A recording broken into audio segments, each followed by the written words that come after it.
Bitcoin is $62,800. I've got 5 trades open, 2 of which are Bitcoin short positions. The one on Ubit is 36 Bitcoin and the one on Bybit is 34 Bitcoin, meaning that I'm in a 70 Bitcoin short position and I keep holding. And the data in today's video explains why. And later on in this video, I'll give you a trade update and I'll let you know my intentions going forward. But before then, slap a like on this video. Turn on those channel notifications because every day I spend hours analyzing the price of Bitcoin so that you don't have to. And starting out today, we see that the net inflows yesterday were 1,400 Bitcoin being sold off by the ETFs. 3,600 of that was from BlackRock, but then the other ETFs started buying the dip. And this is exactly what I said in the Chart Advantage Telegram group last night, because we identified very early on that BlackRock had probably already sold off its Bitcoin. Yesterday, there was some serious buying demand on spot, and we can kind of see a bit of that demand today, but not really to the same extent. Currently, there is still a lot of people wanting to short this market, and you can tell from all the green on here. And something that I want to bring to your attention is the Bitcoin open interest weighted funding rate, where in the previous bear cycle we had a couple of stabs down that were warning signs before a giant drop off, and right now we've had a couple of stabs down which were warning signs before a giant drop off. When we look over at the Bitcoin volume overview for today, we can see Bitcoin spot volume did $5.49 billion worth of volume in the past 24 hours, and Bitcoin futures volume did $71.21 billion of volume in the past 24 hours. What's important here is that Bitcoin futures volume is dropping faster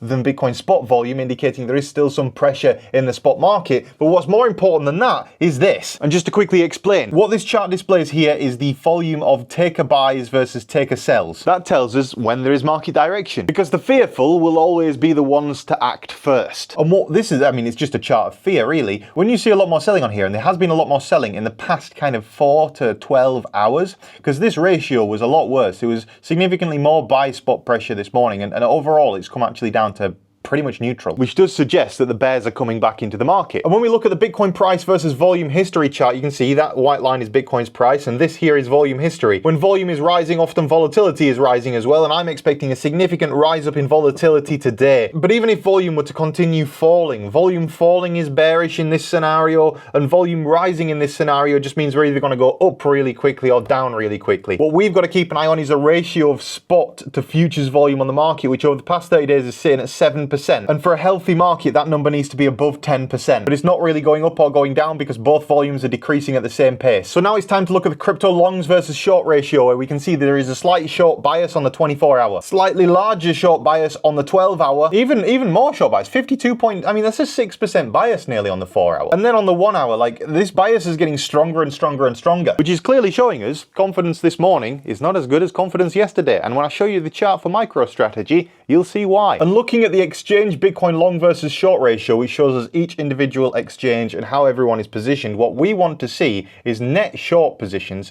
but on the major exchanges. And everyone is quite short on Bybit and OKX. What's nice to see is on the retail exchanges, as you go down the list, there's so much green on here. And if you're me, you need that green because you need people to be able to dump into when you close your nice profitable position. And we know that a big move is coming because the Bitcoin historical volatility index continues to tick upwards. And you can see the exact same formation here, like it's identical so far. And then look what happened to Bitcoin price. So then we look at the Bitcoin exchange balances and we see that exchange balances have continued to fall on Monday. That indicates further accumulation of Bitcoin. And when we look at the USDT exchange balances, we can see that again the amount is rising, which tells us that people were depositing USDT to buy that Bitcoin with. But that money's being spent now, and that trend has been the same for a while. It keeps the amount of balances is rising. People are just depositing Bitcoin and selling it. And also the other trend is the amount of USDT available on exchanges is going down. We have one of the clearest bear trends that you're ever gonna see. So even if the day-to-day it's not so clear, the overall trend is very clear. Which brings us on to the Bitcoin liquidation heat map. We're gonna start on the year and then we're gonna work our way down to the 12-hour. On the year, you can see there is a huge range of liquidity below the current price of Bitcoin. You can see there is a small range of liquidity above the current price of Bitcoin. Now on the 1 month, we can see that we've got a massive, very yellow line going underneath, and that indicates there's a lot of people that have placed long positions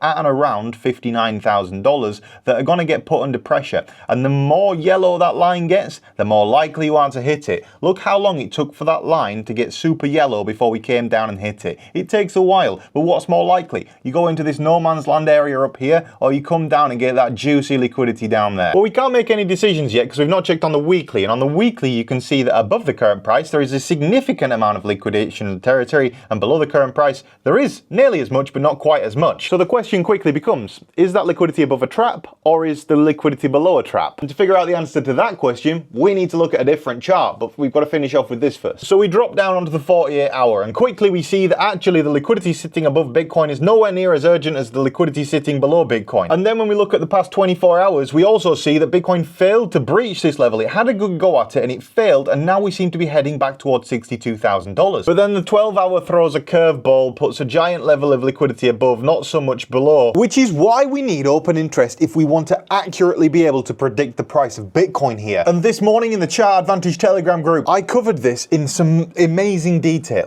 Look at all the detail. It's so much detail. And it's not waffle. It's a 101 on how to make money in this market. And you can join my community completely free by clicking the video description, scrolling down, and then clicking my free Telegram. And if you want to join the $10,000 to $1 million trading challenge, you can do. It is about to start. I'll link a tutorial in the top corner, but we are going to get going on this. I'm literally just looking for that first trade. And if we're looking at the market, it's probably going to be a short position. But I made some good notes on this chart, so let me explain them. What we can see going up here is open interest is rising and the price is rising. That means new long positions are entering the market. Then we see the price going down and we see a massive drop in open interest, and that means that shorts are closing. Then we see again the price of Bitcoin rise to the upside with a small amount of increase in the open interest, which is new longs entering the market. And then we see a drop off here, which is again shorts closing and taking profit, or maybe potentially a loss, but also it's longs taking profit as well. And if we look at the most up-to-date version of this chart, you can see in the past 3 hours the price has been coming down, as has open interest. And when we look at the 6-hour version of this chart, it looks horrendous, to be honest. Open interest has continued to decline the whole time. It's got such a bearishness to this.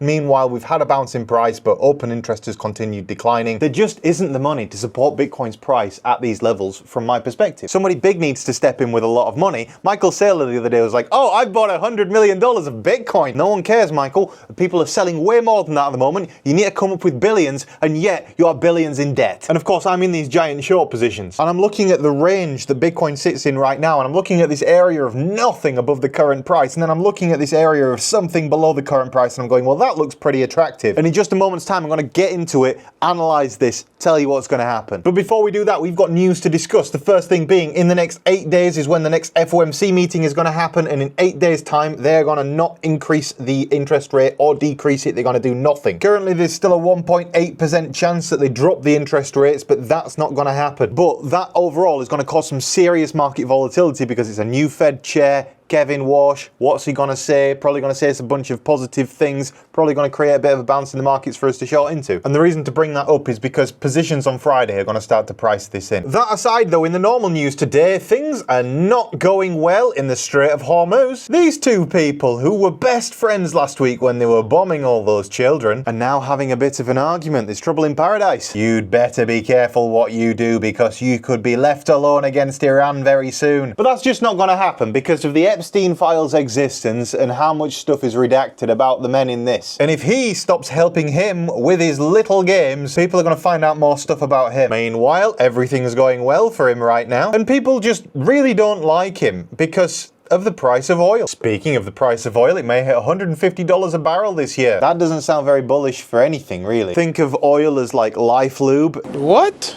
If the price of life lube is going up, then life gets more friction. Bro, what are you talking about, man? Friction is an inefficiency. Friction causes heat. That's waste. Meanwhile, they're trying to make an alternative pipeline in the UAE that unfortunately will just get bombed as soon as it's completed. The Americans continue to cash out on retail with another wave of IPOs, and Anthropic is part of this one. They couldn't raise enough money from America, so they came to Europe and they've done pretty well. Meanwhile, this company here, Morningstar, they value SpaceX IPO at $63 a share, a 53% discount to the IPO price. This could be the biggest public rug in history. Meanwhile, these people, Perplexity, which is another AI, they want in on the boom, but they've seen that everyone's asking for too much money this year, so they've gone for 2028. But the bubble could have popped by 2028. Michael Burry's prediction, he says that the market has crashed by January of next year. And when it comes to crypto news today. Actually, something good happened. The UK's FCA has proposed allowing retail investment funds to allocate up to 10% of their holdings in crypto exchange traded notes. But this is what happens when bankers lobby the government. The bankers go, oh, you can't deal with crypto, it's too dangerous. Instead, what we should do is we should make a product which holds all of the crypto, and we bill people 1 to 2% a year on top of the overall assets that we manage. And that way, it's crypto, but by the banks, so you should sanction that, Mr. FCA. And that's exactly what they've done, because this organization is run by idiots. Why are they doing this? They seem to think that just because a bank runs a product, banks have got the worst safety record out of any institution. Oh, but the banks, they're gonna make it safer. Adding layers of investors with suits on top of Bitcoin never ends well. Meanwhile, everyone's begging that they pass the Clarity Act in Senate this month. There is still some downside risk for Bitcoin. Apparently, the RWA space in crypto is doing quite well. But again, this is the poisonous bankers in our industry that are making products that we can't make money off, we can't invest in. They're all basically for institutional products anyway. We report the volume as, oh my god, it's such good news that there's now like $50 billion of property on chain, but no one can touch it, no one can use it, no one cares about it, and it's all used in internal systems for all of these giant companies. This is not bullish, it's and Sam Bankman-Fried is still trying to buy his way out of prison. Moving on, this man that keeps buying Bitcoin with loans, he says that it's AI's fault that Bitcoin crashed and not that he sold 32 Bitcoin that he bought with a loan. Unfortunately, it is his fault, and the fact that he bought $100 million of Bitcoin yesterday and everyone's like, oh my god, Saylor's bought the dip again. Saylor doesn't have any money to buy the dip with. Saylor has now only got $800 million of capital on his balance sheet. The other day he bought $100 million of Bitcoin and he owes out $1.6 billion of interest. He has to sell another $800 million worth of Bitcoin to pay off that interest before the end of this year. Or his other option is to go and raise more money, or the other option is to go and sell some stocks. You're not going to sell your stocks because then all your investors are going to give up on you and you can't raise more money because no one likes you. And if no one's willing to buy Bitcoin, why would they be willing to invest in your fund? This man is aging quickly for a reason, and it's because he's deeply in debt on the world's biggest Ponzi scheme. Meanwhile, Humanity Protocol, again highlighting the risks of Hyperliquid, it crashed more than 80% after a $32 million private key hack. I'm telling you now, Hyperliquid will crash. It will be one of the biggest failures in our industry, all because of some DeFi hack that happens on a random Wednesday. Don't trust your money to DeFi. CeFi is much better unless it's Bitcoin, and in that case, Bitcoin is the thing that you're using for decentralized currency. The only other good option is Monero. If you care about being decentralized and having money off grid and stuff, Monero and Bitcoin. For making money though, you don't try and make money with DeFi because everyone loses and no one ever pays. I mean, just look at this. This is Humanity Protocol's market cap. The other day it was up at $2 billion. Right now it sits down at $400 million. And finally, Aave had some problems earlier in the year that resulted in an $8.5 billion bank run on their organization.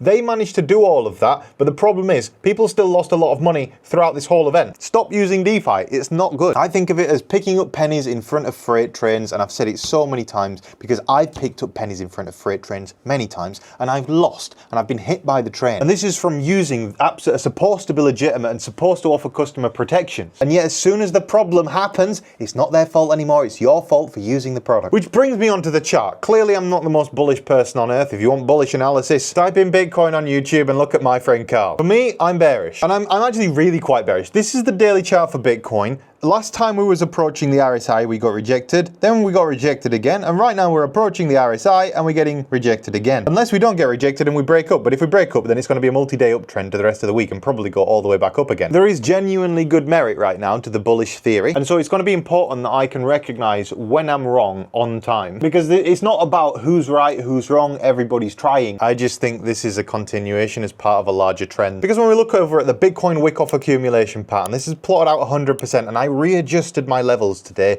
to reflect how the current scale has been so far on this chart, and I've got Bitcoin being down at about $43,000 here by the start of July. And that would play out perfectly with the way the RSI is sitting, with all the moving averages, with the Elliott wave pattern and everything. It even plots out extraordinarily perfectly with this here, which is a peak range of liquidity sat down at about $40,000. We've got CME gaps galore down there. And as I said earlier on in this video, we're going to go through my current open trades in just about 2 seconds time. But just before then, I want to show you that MicroStrategy today in pre-market is trading down, and that is a bearish indicator for Bitcoin. I want to show you that Ethereum has currently got a massive level of liquidity below the current price that ties in line perfectly with a bottom retest. And I want to show you one of the most terrifying charts in existence, especially for people like me that are massive Solana whales.